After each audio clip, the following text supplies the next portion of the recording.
Hello बच्चों, let's read this question. The question says, using Huygens construction, explain how a parallel beam of light on refraction through a concave lens gets diverged.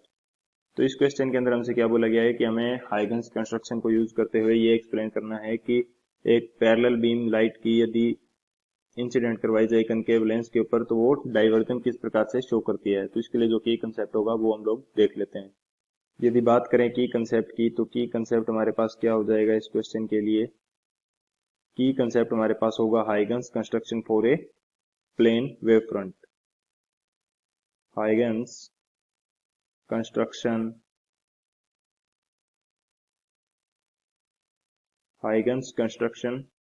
For a plane wave front, यानी कि plane wave front है उसके लिए Huygens construction किस प्रकार होगा या plane wave front से पैरेलल बीम किस प्रकार जनरेट होगी, ये हमारे पास इसका की कंसेप्ट हो जाएगा। तो अकॉर्डिंग टू हाइगन्स कंस्ट्रक्शन, यदि हमारे पास कोई लाइट सोर्स है, प्राइमरी लाइट सोर्स जो कि काफी दूर है, तो उससे जो प्राइमरी वेव फ्रंट बनेगा वो हमारे पास प्लेन वेव फ्रंट बनता है। तो यदि मैं यहाँ पे प्राइमरी वेव फ्रंट को शो करना चाहूं तो मेरे पास प्लेन वेव फ्रंट बनेगा कुछ इस प्रकार से। ये मेरे पास क्या है, प्राइमरी वेव फ्रंट। ये मेरे पास है प्राइमरी वेव फ्रंट। तो अकॉर्डिंग टू द हाइगन्स, जो हमारे पास प्राइमरी वेव फ्रंट है इसका प्रत्येक पॉइंट एक सेकेंडरी सोर्स की तरह बिहेव करेगा एंड एवरी पॉसिबल डायरेक्शन के अंदर वेवलेट्स जनरेट करेगा।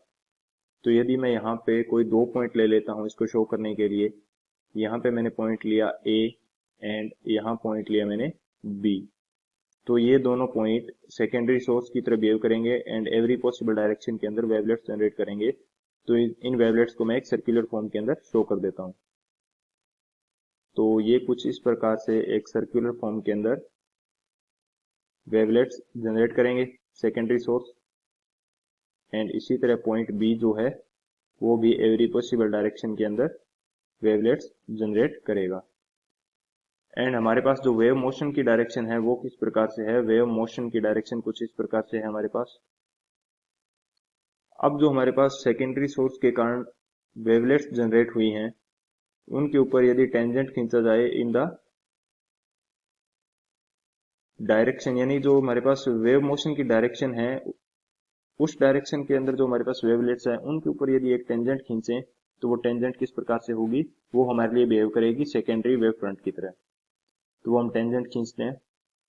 यदि मैं टेंजेंट खींचूं वेव मोशन की डायरेक्शन के अंदर जो मेरे पास वेवलेट्स हैं उनके ऊपर, तो ये मेरे पास टेंजेंट कुछ इस प्रकार से होगी। ये मेरे पास टेंजेंट आ गई, तो ये मेरी टेंजेंट जो है ये मेरे पास बिहेव करेगी सेकेंडरी वेव फ्रंट की तरह। ये मेरे पास क्या हो जाएगा, सेकेंडरी वेव फ्रंट। अब जो मेरे पास सेकेंडरी वेव फ्रंट है इससे जो लाइट बीम जनरेट होगी वो मेरे पास क्या होगी, पैरेलल लाइट बीम। तो वो लाइट बीम मेरे पास क्या होगी, पैरेलल। ये मेरे पास क्या जनरेट होगी, पैरेलल लाइट बीम। अब ये तो मेरे पास कंस्ट्रक्शन हो गया Huygens construction to generate parallel light beam. अब इस पैरेलल लाइट बीम को हमें कनकेव लेंस के ऊपर इंसिडेंट करवाना है। अब यदि बात करें सॉल्यूशन की, तो सॉल्यूशन में हमारे पास क्या होगा, हमारे पास है एक कनकेव लेंस। तो यदि मैं कनकेव लेंस को बनाना चाहूं, इसको सही से बनाते हैं। कनकेव लेंस हमारे पास, इसको सही से बनाते हैं थोड़ा।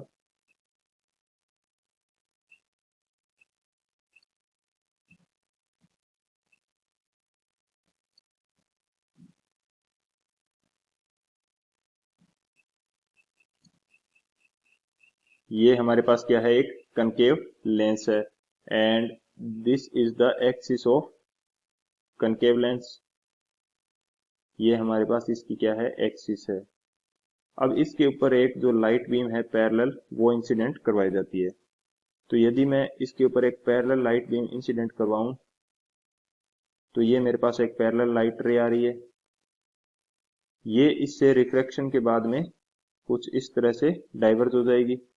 एंड सेम नीचे की तरफ ये मेरे पास क्या आ रही है, पैरेलल रे ऑफ लाइट, तो ये भी रिफ्रैक्शन के बाद में कुछ इस तरह से डाइवर्ज हो जाएगी। एंड ये हमें पीछे की तरफ मिलती हुई प्रतीत होती हैं। ये हमारे पास नेचर होता है, नेचर किसका है, ये हमारे पास कनकेव लेंस का नेचर है। ये हमारे पास फोकस के ऊपर मिलती हुई प्रतीत होती हैं। तो ये रेज क्या होंगी, डाइवर्ज।